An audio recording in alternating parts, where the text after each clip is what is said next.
Assalamualaikum warahmatullahi wabarakatuh. Nabi Sulaiman merupakan anak dari Nabi Daud alaihissalam. Beliau dikenal sebagai raja dari segala raja.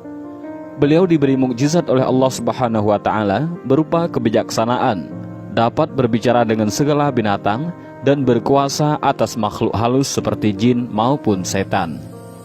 Sebagai raja, Nabi Sulaiman memiliki kekayaan yang luar biasa. Banyak diceritakan dalam kisah, bahkan dalam Al-Quran yang menjelaskan tentang kekayaan Nabi Sulaiman yang jumlahnya sangat melimpah. Boleh dikatakan, Nabi Sulaiman merupakan manusia paling kaya yang pernah Allah Ta'ala ciptakan. Bahkan ada hikayat yang mengatakan bahwa saat terbuka pintu istana Nabi Sulaiman, di dalam istananya terdapat Taman Sulaiman, yang di taman tersebut ada batu dan kerikil yang kita injak saat mengelilinginya. Dan batu yang diinjak itu adalah berlian dan permata. Walaupun diberi harta yang melimpah, Nabi Sulaiman tetap seorang hamba yang taat dan beriman kepada Allah. Beliau tidak sombong ataupun pelit dengan kekayaan yang dimilikinya. Bahkan hingga suatu ketika Nabi Sulaiman berkeinginan dan merasa mampu memberi makanan semua makhluk hidup di bumi ini, termasuk hewan di darat, laut, dan udara.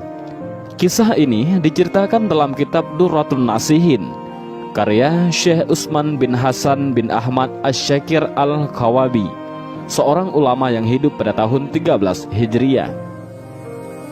Nabi Sulaiman memohon kepada Allah untuk mengizinkannya memberi makan semua makhluk hidup di bumi. Namun Allah tidak langsung mengabulkan doa Nabi Sulaiman dan menjawab, "Sungguh engkau wahai Sulaiman tidak akan mampu." Namun Nabi Sulaiman tidak menyerah begitu saja. Beliau kembali mengajukan permohonannya kepada Allah, hingga akhirnya Allah mengabulkan doa Nabi Sulaiman untuk memberi makan seluruh makhluk hidup di dunia saat itu. Lantas mulailah Nabi Sulaiman memerintahkan pasukannya, mulai dari manusia hingga jin, untuk memberitahu kepada seluruh makhluk hidup di bumi untuk menghadiri undangan jamuan makanannya. Menurut kisah, makanan yang disajikan Nabi Sulaiman memiliki panjang setara dengan 1 bulan perjalanan. Begitupun dengan lebarnya.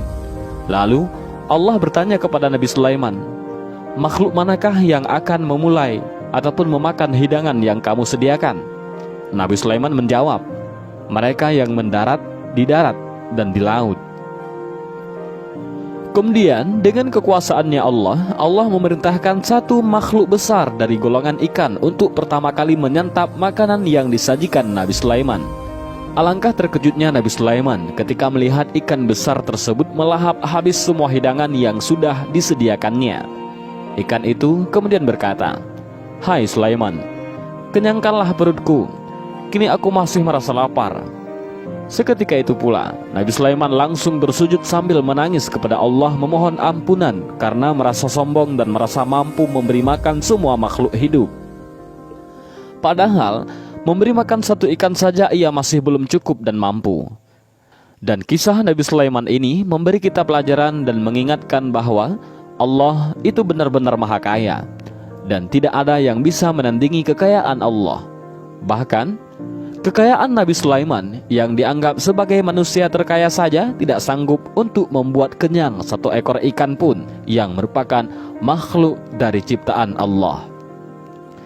Dan mudah-mudahan kisah singkat ini bermanfaat. Wallahu a'lam bishawab. Assalamualaikum warahmatullahi wabarakatuh.